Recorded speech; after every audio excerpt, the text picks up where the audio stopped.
टीका आसीजिबा जेतिकी आश्वस्तिकर यार प्रभाव कोरोना विरोध में किभଳି रहिबो ताहा मध्य सेतिकी गुरुत्वपूर्ण। तेणु गोटे टीका मनीष शरीर को प्रवेश करबा परे कोरोना विरोधी आंटीबॉडी बा प्रतिरोध शक्ति वृद्धि करिबारे एहा केते दूर सक्षम होउची ताको मध्य अनुध्यान कराजिबो। टीकार केतोटी डोज दिया जिवो एबे वर्षकु केते थर टीकाकरण हेबो ताहा मध्य बेस गुरुत्व रखुतबा कहिसंती विशेषज्ञ डाक्टर। गोटे बड़ प्रश्न है ये गोटे लोक केथर वैक्सीन नब गोटे वैक्सीन रो जो आंटीबॉडी प्रोडक्शन हम गोटे मनीष को केते दिन में प्रोटेक्ट करिवो। महामारी कोरोना विरोधी टीका आसुथिबा नै सारा विश्वर उत्साह भितर भुवनेश्वर एम्स रो पूर्वतन निर्देशक डाक्टर अशोक महापात्रଙ୍କ ଏହି ପ୍ରଶ୍ନର ବେଶ ଗୁରୁତ୍ୱ ରହିଛି। କାରଣ ଖାଲି टीकाकरण आरंभ ହୋଇଗଲେ ଚଳିବ ନାହିଁ। ମଣିଷ ଶରୀରରେ ଏହି टीकार ପ୍ରୟୋଗ ପରେ କେତେ ଦିନ ଏହା कोरोना ଠାରୁ ସୁରକ୍ଷା ଦେବ ତାହା ମଧ୍ୟ ଜରୁରୀ। अमेरिका कंपनी मॉडर्ना द्वारा विकसित टीका कोरोना विरोध में 94% प्रभावी होता दावी करा जायतिला। किंतु नुआ अध्ययन जनापड़ी ए टीका मनीष शरीर में जो आंटीबॉडी बा रोग प्रतिरोधक शक्ति तैयारी करुछि ताहा केवल 3 मास पई सक्रिय रहिबो। अर्थात टीका नैथिबा व्यक्ति को एही समय अवधि में संक्रमित होई परिबो नाही कोरोना भूताणु। National Institute for Allergies and Infectious Disease रो ए अध्ययन अमेरिका कंपनी मॉडर्ना सह मिलित भावे टीका विकास करिछि NIAID। टीका नैथिबा 34 जन प्राप्त वयस्कों उपरे अनुध्यान करिथिला संस्था। प्रथम पर्याय क्लिनिकल ट्रायल रे उभय युवक और वयस्क मानक अनुध्यान करा जायतिला। स्वेच्छासेवी मानक 28 दिन व्यवधान रे दिया जायतिला टीकार 2टी डोज। हेले 90 दिन परे कोरोना विरोधी आंटीबॉडी प्रभाव हराइतिबा देखा जायतिला। New England Journal of Medicine रे प्रकाश पाइछि संस्थार अध्ययन।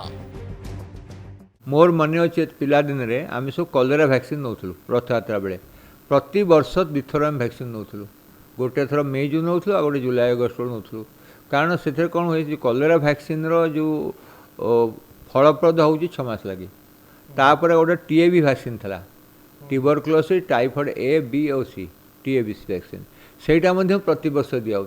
तेणु बर्तमान जो वैक्सीन पछर आम सब दौड़े वैक्सीन तो काम कर 70 करें 80 करें 90 करें किंतु गोटे डोज ना जोड़े डोज तापर है केते जल्दी जल्दी आमको न पड़ो। जदि आम वैक्सीन आमको 6 मास प्रोटेक्शन दब 6 मास पर आम आउ थे भी रोगाक्रांत हो पार कारण आम शरीर आंटीबॉडी रही।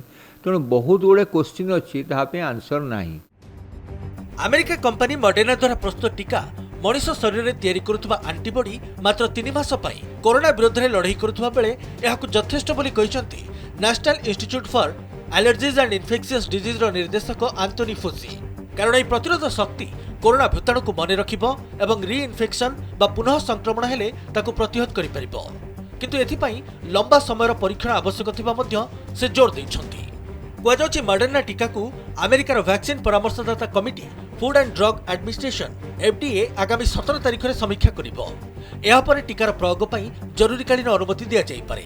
तेबे अमेरिका रे प्रस्तुत आउ एक कंपनी फाइजर टीका को ब्रिटेन सरकार जरूरी अनुमति दे सारिछंती। सबुथुर खुशर जिनस जे इंग्लैंड रे फाइजर वैक्सीन को अप्रूव दिया इंटरिम अप्रूवल ताको फॉर इमरजेंसी यूज।